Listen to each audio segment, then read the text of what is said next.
In the traditional classical Western concerto, the functions of the orchestra and the solo instrument are clearly distinguished.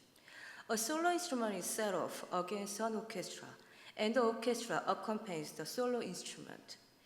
My dissertation explores how Korean composer Eun-Suk Chin has reinvented the concerto by blurring the line between solo instrument and orchestra.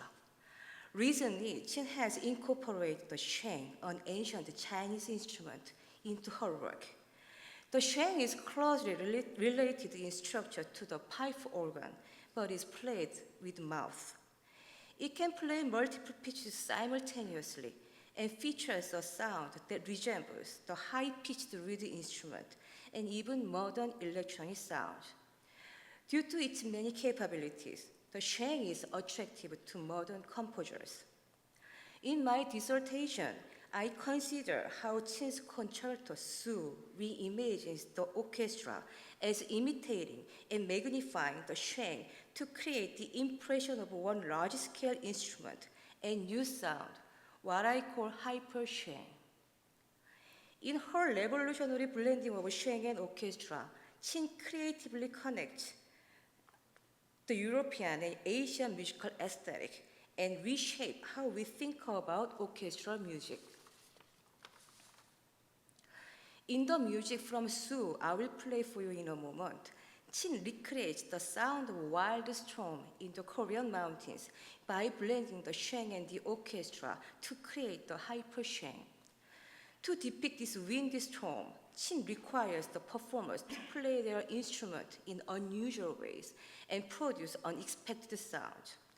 The sheng player begins the music and produces a wind-like sound by blowing air through the sheng, using a percussive rhythm without making pitches.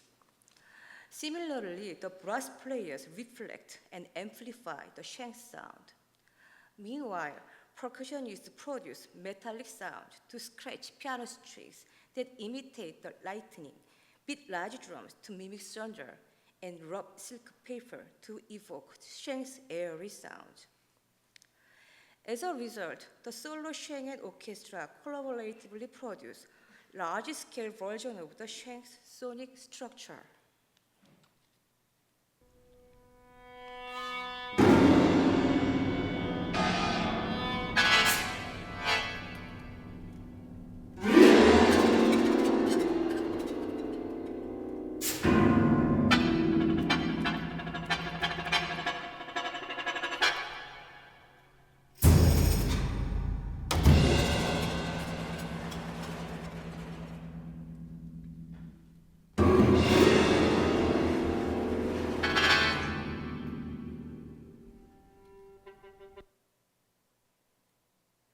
Chin stands at the vanguard of today's leading composers, and I believe her creative innovation in transcending cultural boundaries reveals an exciting current in modern orchestral music. Thank you.